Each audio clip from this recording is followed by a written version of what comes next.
اللہ وبرکاتہ۔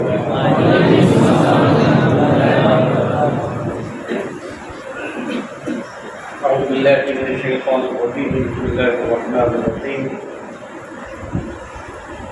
ان اللہ وملائکتہ یصلون علی النبی یا ایھا الذین آمنوا صلوا علیہ وسلموا تسلیما۔ اللهم صل وسلم على سيدنا ومولانا محمد وعلى آل سيدنا ومولانا محمد بعرض كل شيء معلوم لك وبيده بجمالك وحسنه يا رسول الله صلى الله تعالى عليه وسلم۔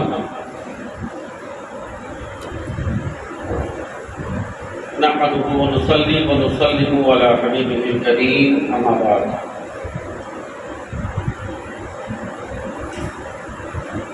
حضرات گرامی،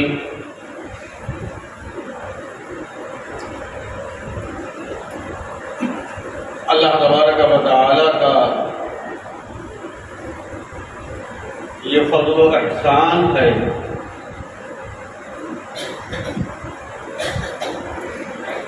کہ اس نے ہمیں اور آپ کو مسلمان بنایا ہے۔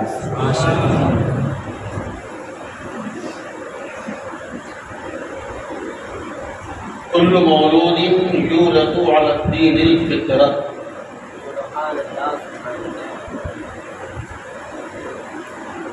اللہ تبارک و تعالی جس بچے کو بھی پیدا فرماتا ہے،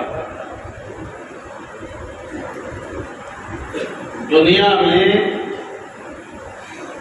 انسان کا جو بھی بچہ پیدا ہوتا ہے وہ مسلمان پیدا ہوتا ہے۔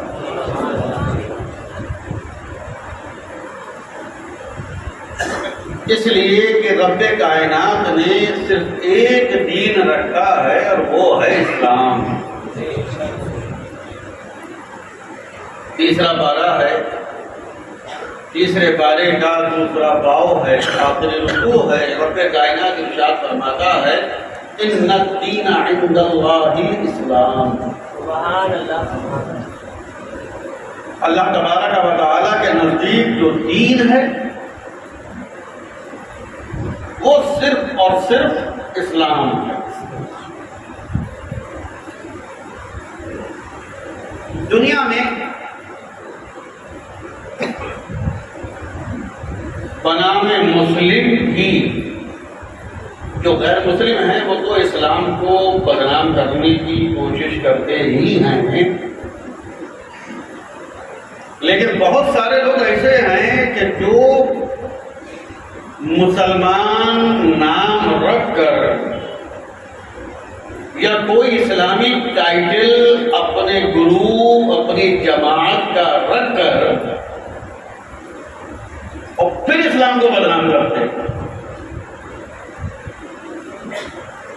میں پچھلے دنوں سے برات اسی ہفتے کی بتا رہا ہوں میں آپ کو۔ میں ایک ڈبیٹ دیکھ رہا تھا تو اس میں بنام مسلم ایک مسلمان اینکر وہ یہ کہہ رہی تھی، بتانے کی کوشش کر رہی تھی کہ اسلام تو رسول پاک علیہ الصلوۃ والسلام لے کر آئے، اس سے پہلے جو انبیاء کرام آئے وہ اسلام نہیں لائے، وہ الگ الگ لائے۔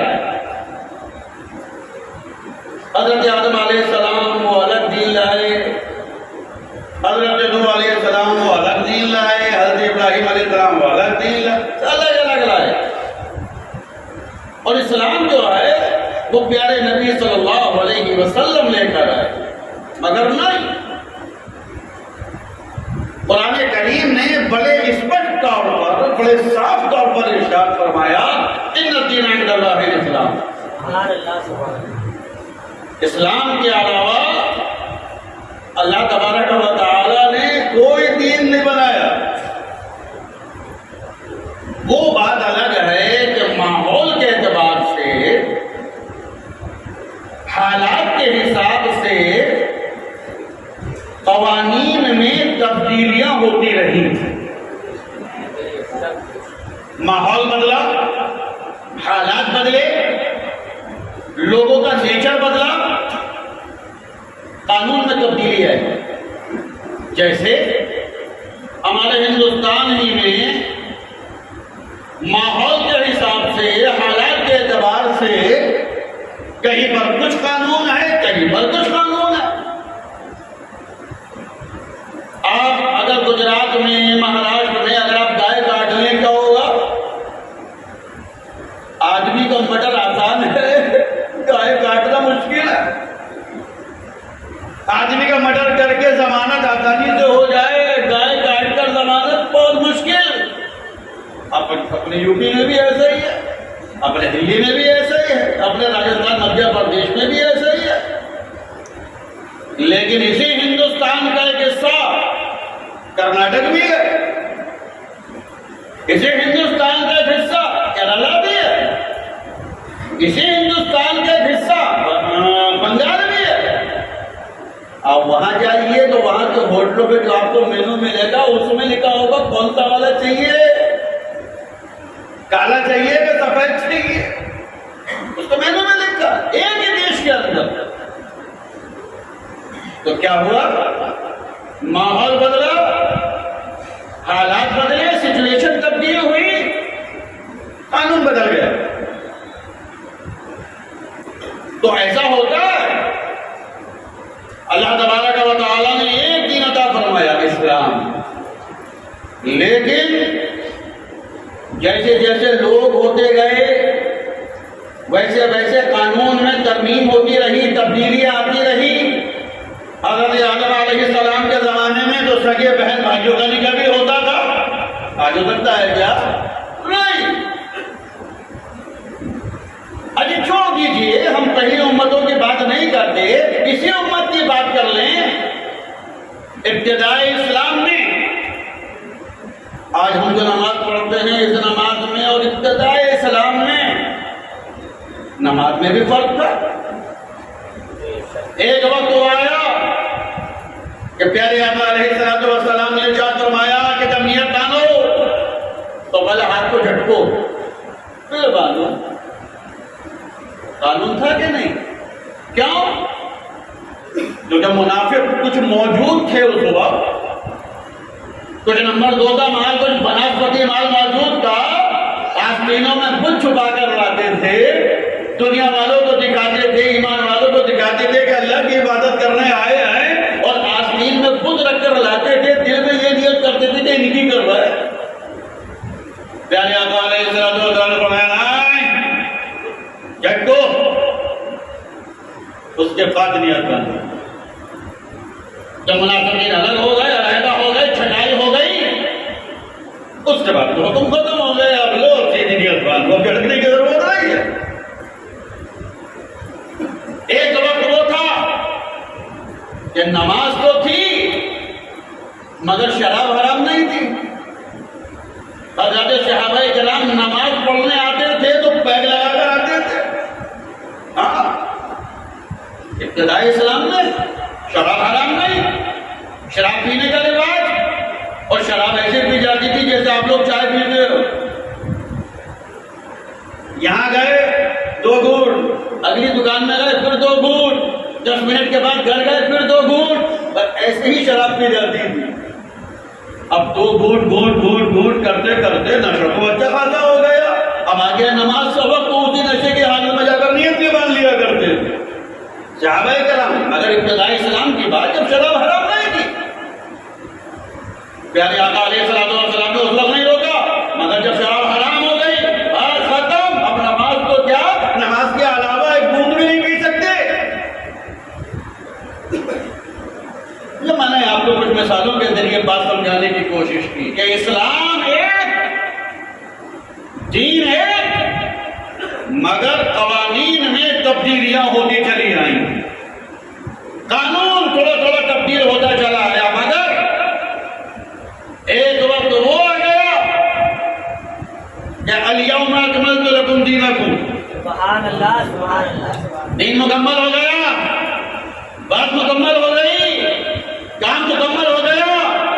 اب پیارے محبوب آتا ان کو ارشاد فرما دیجیے اب بات ختم.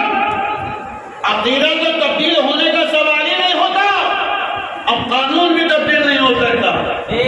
پیارے آقا نے جس پر آخری مہر لگا دی، جس کو آخری فیصلہ قرار دے دیا، اب قانون بھی تبدیل نہیں ہو سکتا۔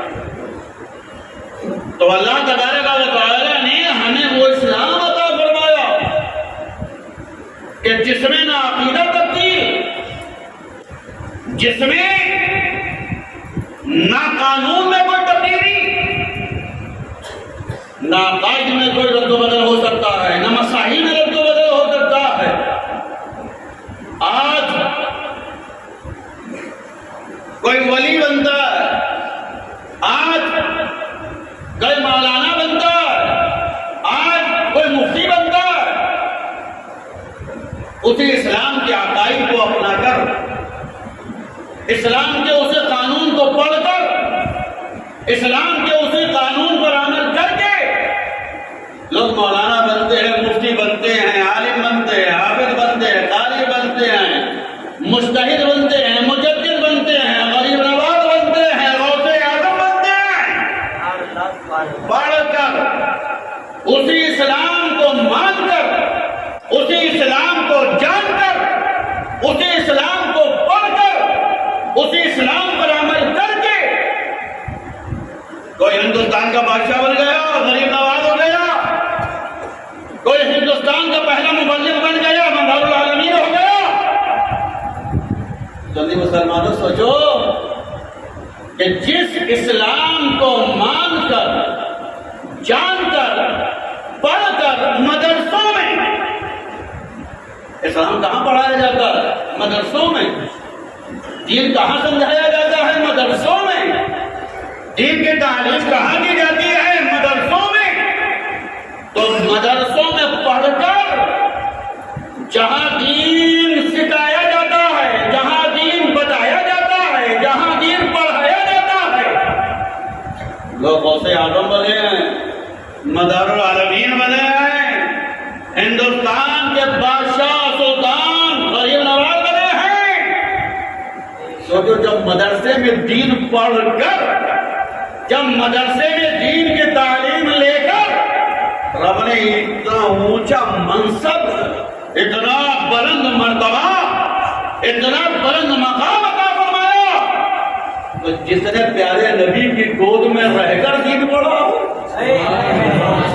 جس نے پیارے نبی کی گود میں رہ کر دین کو جانا ہو، جس نے پیارے نبی کی گود میں بیٹھ کر دین کو سمجھا ہو، اور وہ گود وہ نہیں ہے کہ جہاں دین صرف سکھایا جاتا ہے، وہ آغوش صرف وہ آغوش نہیں ہے کہ جہاں صرف دین پڑھایا جاتا ہے، وہ خدمت صرف وہ خدمت نہیں ہے کہ جہاں صرف دین سمجھایا جاتا ہے، بلکہ وہ گود ہے کہ جہاں پر دین بنایا جاتا ہے، جہاں پر شریعت بنائی جاتی ہے، جہاں پر قانون ترتیب کیا جاتا ہے۔ اللہ اکبر! آغوش مصطفیٰ، یہ بھی مدرسہ ہے۔ یہ دنیا کے مدرسے اور دین ہیں، اور پیارے نبی کی گود والا مدرسہ یہ اور ہے۔ ارے دنیا کے مدرسوں میں پڑھ کر جب لوگ غریب نواز بنتے ہیں، سلطان الہند بنتے ہیں، غوث اعظم بنتے ہیں، مدار اعظم بنتے ہیں، تو پیارے نبی کی گود میں پڑھ کر، سمجھ کر، جان کر امام حسن بنتے ہیں، امام حسین بنتے ہیں، خاتون جنت بنتے ہیں۔ اللہ اکبر! ہم اس دین کے ماننے والے ہیں کہ جس دین میں ترمیم نہیں، ہم اس قانون کے ماننے والے ہیں کہ جس قانون میں کوئی تبدیلی نہیں، اور ہم ان بزرگوں کے ماننے والے ہیں کہ جن کا صرف کہا ہوا دین نہیں ہے، بلکہ جن کا چلنا پھرنا بھی دین ہے، جن کا کہنا بھی دین ہے، جن کا سونا جاگنا بھی دین ہے۔ اور اس مکتب مصطفیٰ، اس آغوش مصطفیٰ کے پہلے طالب علم کا نام سیدنا امام حسن مجتبی رضی اللہ تعالیٰ عنہ، سرکار امام حسن۔ ہم بہت عجیب و غریب ماحول سے گزر رہے ہیں۔ سرکار امام حسین شہید کربلا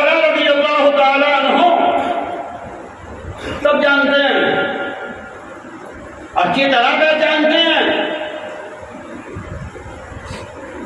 تاریخ شہادت بھی یاد ہے، اور تاریخ شہادت ہی نہیں، ان کے چہلوں کی تاریخ بھی یاد رہتی ہے.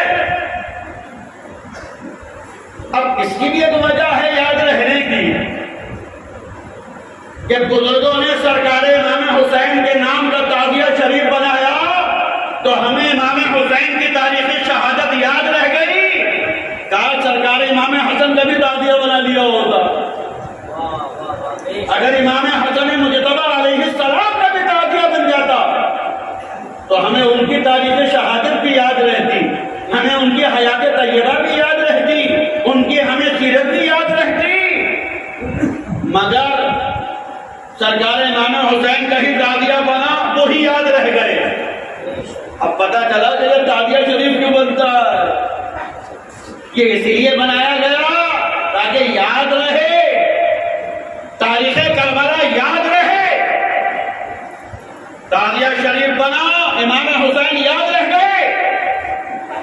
مگر سرکار امام حسن مجتبی علیہ السلام کو ہم بھول گئے. تو امام حسین کے بھی بڑے بھائی ہیں.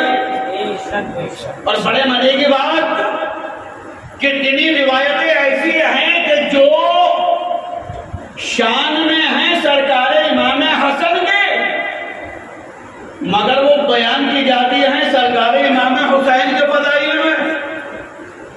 جیسے آپ نے ایک واقعہ بار بار سنا ہوگا کہ پیارے آقا علیہ السلام نماز میں تھے. اب مقرر لوگ بڑے زور و شور سے بیان کرتے ہیں کہ امام حسین پشت پر آن کر بیٹھ گئے. یہ کہتے ہیں کہ حسین کریمین پشت پر آن کر بیٹھ گئے. پیارے نبی نے سجدے کو طویل کر دیا، اور جب تک یہ حسنین کریمین پشت پاک مصطفیٰ سے نہیں اترے تو پیارے آقا علیہ السلام نے سجدے سے سر بھی نہیں اٹھایا.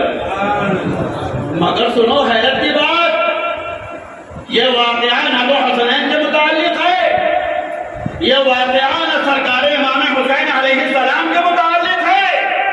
یہ واقعہ اگر کسی کے متعلق ہے تو سرکار امام حسن مجتبی کے متعلق ہے. جب پیارے آقا علیہ السلام نماز کی حالت میں سجدے میں تھے، اور پیارے آقا علیہ السلام ایسا نہیں ہے کہ نماز میں ہو امام حسن پیچھے سے آ گئے، حجرے سے آ گئے، اپنے گھر سے آ گئے، نہیں. پیارے آقا علیہ السلام اپنی گود میں سرکار امام حسن کو لے کر مسجد خود آئے. سرکار امام حسن کو گود میں لیا، مسجد میں آئے، برابر میں بٹھا دیا، اور برابر میں بٹھا کر نماز پڑھنے میں مصروف ہو گئے. نماز چلتی رہی، اور جیسے ہی پیارے آقا علیہ السلام سجدے میں گئے، جیسے سجدے میں گئے پیارے آقا امام حسن مجتبی پیارے نبی کی پشت مبارکہ پر بیٹھ گئے، کمر پر بیٹھ گئے، اردو کردو بالکل. اور کیوں بیٹھ گئے اس کی بھی وجہ ہے. اکثر ایسا ہوتا تھا کہ پیارے آقا علیہ السلام سواری بن جایا کرتے تھے اور امام حسن کو سوار بنا لیا کرتے تھے. ایسا ہوتا رہتا تھا. اب جیسے ہی پیارے آقا سجدے میں گئے تو سرکار امام حسن نے سوچا کہ میرے پیارے نواسا، میرے پیارے نانا پھر مجھے سواری کرانے والے ہیں. مجھے سواری کرانے کے لیے گھوڑا بن گئے. میں اردو کر دوں بالکل، تب یہ جملے ادا نہیں کرنے چاہیے مگر سمجھانے کے لیے کہنا بھی ضروری ہے کہ سواری بن گئے. اللہ اکبر. سرکار امام حسن پشت پر سوار ہو گئے. اب پیارے آقا علیہ السلام سجدے سے سر نہیں اٹھا رہے ہیں. صحابہ کرام سجدے میں، کیا ہوا؟ سجدے سے سر نہیں اٹھا رہے پیارے آقا. کسی نے سوچا کہ ہو سکتا ہے کہ وہی نازل ہو رہی ہو. کسی نے پیچھے سے ٹوکا نہیں، کسی نے پیچھے سے رکنا نہیں دیا. کافی دیر کے بعد پیارے آقا علیہ السلام کے سجدے پاک سے سر اٹھایا، سر مبارکہ اٹھایا، نماز مکمل کی. جب اتر گئے کچھ سے پیارے آقا اٹھ گئے سجدے سے. صحابہ کرام نے عرض کیا یا رسول اللہ، کیا سجدے میں وہی نازل ہونے لگی تھی کیا؟ یا رسول اللہ آپ نے اتنا طویل اتنا لمبا سجدہ نازل ہو رہی تھی؟ پیارے آقا علیہ الصلوۃ والسلام نے فرمایا نہیں، وہی نازل نہیں ہو رہی تھی، بلکہ میرا نواسا حسن میری پشت پر آ گیا تھا، سبحان اللہ، میری کمر پر بیٹھ گیا تھا، مجھے یہ گوارا نہیں ہوا، میں نے یہ تو قبول کر لیا کہ میرا سجدہ لمبا ہو جائے، میرا سجدہ طویل ہو جائے، مگر میں نے یہ گوارا نہیں کیا کہ میرے پیارے نواسے کو تکلیف ہو جائے۔ سبحان اللہ، ارے سنی مسلمانوں ذرا سوچو تو، آپ کے امام صاحب اگر آپ کی وجہ سے سجدہ لمبا کر دے تو نماز مکروہ ہو جائے۔ واہ واہ واہ واہ واہ، آپ کی مسجد کے امام اگر یہ دیکھیں ارے متولی صاحب ابھی وضو کر رہے ہیں اور جماعت کا ٹائم ہو گیا تو لاؤ ذرا رکعت لمبی پڑھا دوں تاکہ متولی صاحب کو، صدر صاحب کو رکعت مل جائے، نماز مکروہ ہو جائے گی؟ بے شک بے شک، نماز پڑھ رہے ہو اللہ کے لیے، رکعت لمبی کر رہے ہو صدر صاحب کے لیے، سیکریٹری صاحب کے لیے، دیکھا ایم ایل اے صاحب ہیں، ایم پی صاحب ہیں، نماز پڑھنے آئے ہیں، وضو کر رہے ہیں، دیر ہو جائے گی، رکعت نہ نکل جائے، لاؤ لمبی رکعت کر دوں، لاؤ رکوع لمبا کر دوں۔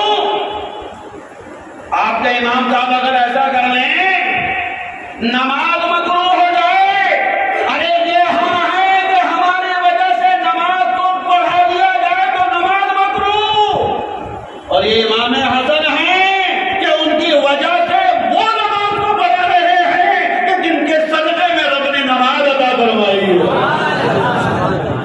سجدہ طویل ہو گیا امام حسن مجتبی کی وجہ سے۔ صحابہ کرام رضوان اللہ تعالی علیہم اجمعین نے عرض کیا یا رسول اللہ آپ نے سرکار امام حسن کی وجہ سے سجدے کو طویل فرما دیا۔ امام حسن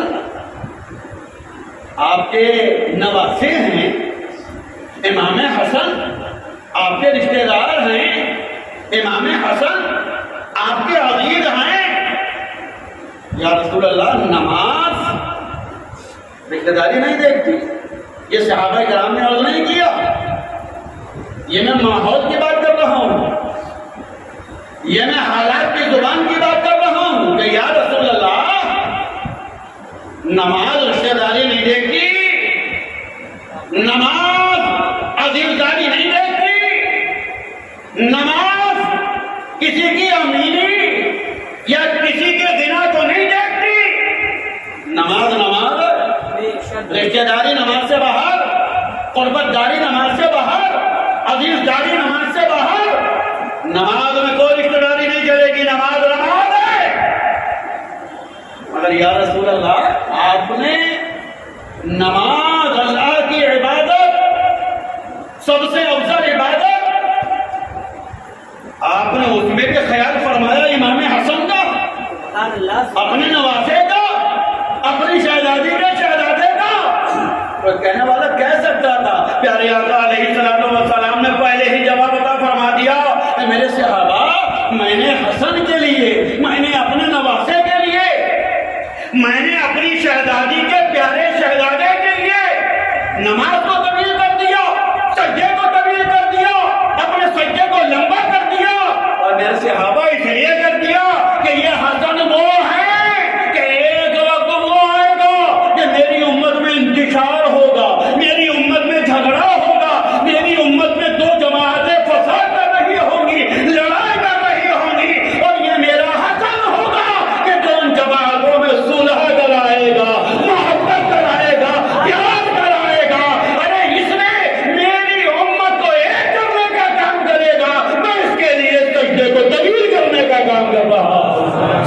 اللہ اکبر، یہ ہے امام حسن مجتبی، بے شک، سبحان اللہ، پیارے نبی کے بڑے نواسے، بے شک، سرکار مولا کائنات علی شیر خدا مشکل کشا رضی اللہ تعالیٰ عنہ وعلیہ السلام کے بڑے نور نظر، سبحان اللہ، سبحان اللہ، اور یہ مہینہ ان کا ہے۔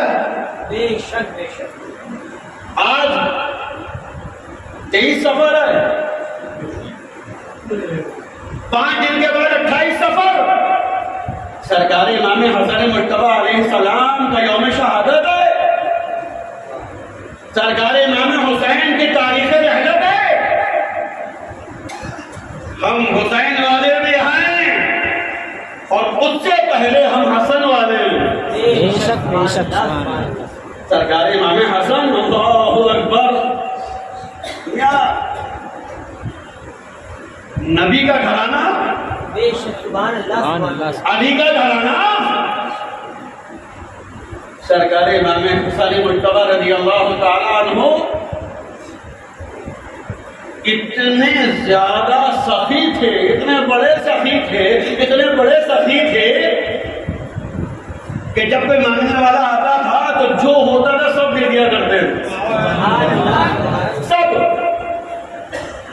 ارے آپ بھی دیتے ہو نا فقیروں کو, آپ بھی غریبوں کو دیتے ہو نا, کیسے دیتے ہو؟ ابھی مسجد میں چلتا ہوگا, کتنے ایسے بھی ہیں کہ جو ہاتھ میں آیا ڈال دیتے ہیں. کچھ ایسا ہوتا ہے گھر سے سوچ کے لاتے ہیں اس والی جیب میں رکھ کے کہ یہ دینا. اور کچھ اتنے چالاک لوگ بھی ہوتے ہیں کہ نکال کے چیک کرتے ہیں سب سے چھوٹا والا کون سا چیک کریں گے, 50 کا, 20 کا نہیں, ہاں 10 کا, چلو. اور بادے تو اتنے پہنچے ہوئے ہوتے ہیں کہ گھر والے کہتے ہیں پھٹافٹ نوٹ تو نہیں رکھا گھر میں. کیوں؟ بولے جمعے کو جا رہی ہوں دینے ہیں, پھٹے ہوئے نوٹ مسجد میں آ کے چلاتے ہیں. جتنی گھر میں ریزگاری ہوگی 1 روپیہ 2 روپیہ وہ سب اکٹھی کر کے وہ مسجد میں لا کر یہ ہم سب اس میں شامل ہیں. میں بھی آپ سے الگ نہیں ہوں, میں کوئی آسمان سے اتر کے نہیں آیا ہوں, آپ ہی کی طرح انسان ہوں. میں یہ ہم ہیں, حساب کر کے دیتے ہیں, کیلکولیٹ کر کے دیتے ہیں, یہ ہم ہیں.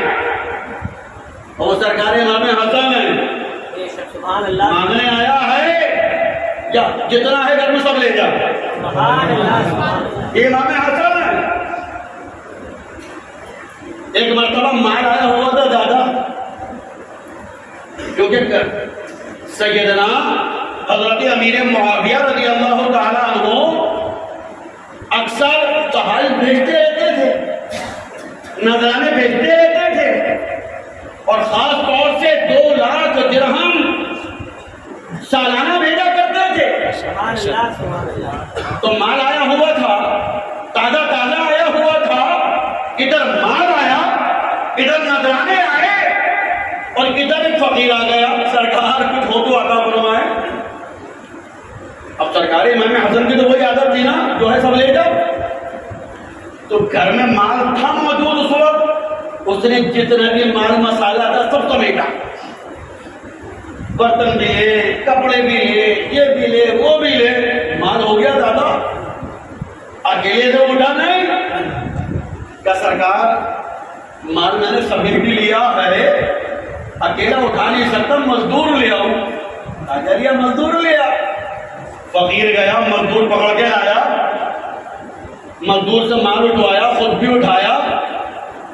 اب تھا تو غریب, مال تو لے لیا, اور جب دروازے پر آیا سرکار امام حسن مجتبی علیہ السلام سے عرض کیا کہ حضور مال تو میں نے اٹھا لیا, مزدور کو بھی لے آیا, مگر حضور بات یہ ہے کہ مجھے مزدور کو دینے کے لیے بھی پیسے نہیں ہیں. مجھے اب دیکھ تو لو, مال بھی دو, دعائی بھی دو. کتنا چالاک ہوگا وہ, کتنا عقل مند ہوگا کہ حضور مال تو سمیٹ لیا میں نے سب, مگر سرکار معاملہ یہ ہے کہ مزدور کو دینے کے لیے پیسے نہیں ہیں. سرکار امام حسن مجتبی نے جیبوں میں ہاتھ ڈالا, کچھ نہیں ہے, ادھر ڈالا, کچھ نہیں ہے, کوئی نقد پیسہ نہیں ہے. اب جو مال فقیر کو دیا ہے اس کی مزدوری دینی ہے, اور جس کو مال دیا ہے فقیر کو اس کے بعد بھی مزدوری کے لیے کچھ نہیں ہے. اللہ اکبر. ہم اور آپ اگر ہوتے تو کیا کرتے, کہتے مال تو رکھے گھر کو, یہاں کو آدھا رہا, مال بھی لے کے جائے گا, تجھے میں بھیگ بھی دوں, اور مزدور کو لایا ہے تو اس کی مزدوری بھی مجھ سے دلانے کی کوشش کر رہا ہے. تو کنپٹی پر رکھتے اگر ہم اور آپ ہوتے, مگر ہم اور آپ اور نبی کا نوازا اور ہے، گھر والے اور ہیں، دنیا والے اور ہیں۔ محتاج عرض کر رہا ہے سرکار مزدور کو دینے کے لیے مزدوری نہیں ہے، آپ کا مال کیسے لے کے جاؤں، آپ کی بھیک کیسے لے کے جاؤں؟ سرکار امام حضرت مجتبیٰ نے اپنی جیبیں دیکھی، پیسہ نہیں ملا، اپنی شیروانی اٹھائی، مزدور کو دی اور فرمایا کہ جب مزدوری میں میری شیروانی ہی لے جا، میرا کپڑا ہی لے جا۔ اللہ اکبر! ارے یہ ہے نبی کے گھر والے کہ جو سب کچھ عطا فرمانے کے بعد بھی اور کرم پر کرم فرمائے چلے جا رہے ہیں۔ سبحان اللہ استاذ۔ اللہ اکبر! تو بول جاتے گرامی کہ جو سب کچھ ہمیں عطا فرماتی تھی، ارے جو دنیا کا مال اتنا بھر بھر کے دے رہے ہیں، محبت کرو ان سے، بے شک بے شک۔ پیار کرو ان سے۔ ارے جنہوں نے دنیا میں اتنا نوازا ہے، تب کہ دنیا کے بادشاہ نہیں تھے، دنیا کے سلطان نہیں تھے، دنیا کے دولت مند نہیں تھے، دنیا کے امیر نہیں تھے، مگر پھر بھی اتنا نوازا ہے۔ اب ذرا سوچو کہ جہاں کے وہ بادشاہ ہیں، سبحان اللہ۔ جہاں کے وہ سلطان ہیں، جہاں کے وہ امیر ہیں، ارے جنت کا بادشاہ کون ہے؟ بے شک سبحان ارے جنت کا سلطان کون ہے؟ ارے جنت کا تاجدار کون ہے؟ تو دنیا کے تاجدار نہیں تھے، پھر بھی اتنا عطا فرماتے تھے، تو جہاں کی تاجداری انہیں ملی ہے تو وہاں تو اور زیادہ عطا فرمائیں گے، وہاں تو اور زیادہ نوازش ہوگی، وہاں تو اور زیادہ کرم ہوگا، مگر ضروری ہے ان سے محبت، ضروری ہے ان سے وابستگی، ضروری ہے ان سے لگاؤ، ضروری ہے ان کے گھرانے کے غلامی، اہل بیت کے غلامی کر لو، مصطفیٰ کے گھر والوں کی غلامی کر لو۔ ارے دنیا میں بھی نواز رہے ہیں، بادشاہ نہیں ہے دنیا کے، مگر پھر بھی نواز رہے ہیں، تو جنت میں تو بھر بھر کے عطا فرمائیں گے۔ ارے تم ایک محل مانگو گے، اگر اہل بیت کے غلام ہو تمہیں محلوں سے نوازا جائے گا۔ اللہ تبارک و تعالی ہم سب کو حضرات اہل بیت کی غلامی بھی عطا فرمائے، حضرات صحابہ کرام کی غلامی بھی عطا فرمائے، اور اپنے تمام ولیوں سے کامل وابستگی اور محبت عطا فرمائے۔ وآخر دعوانا الحمدللہ رب العالمین۔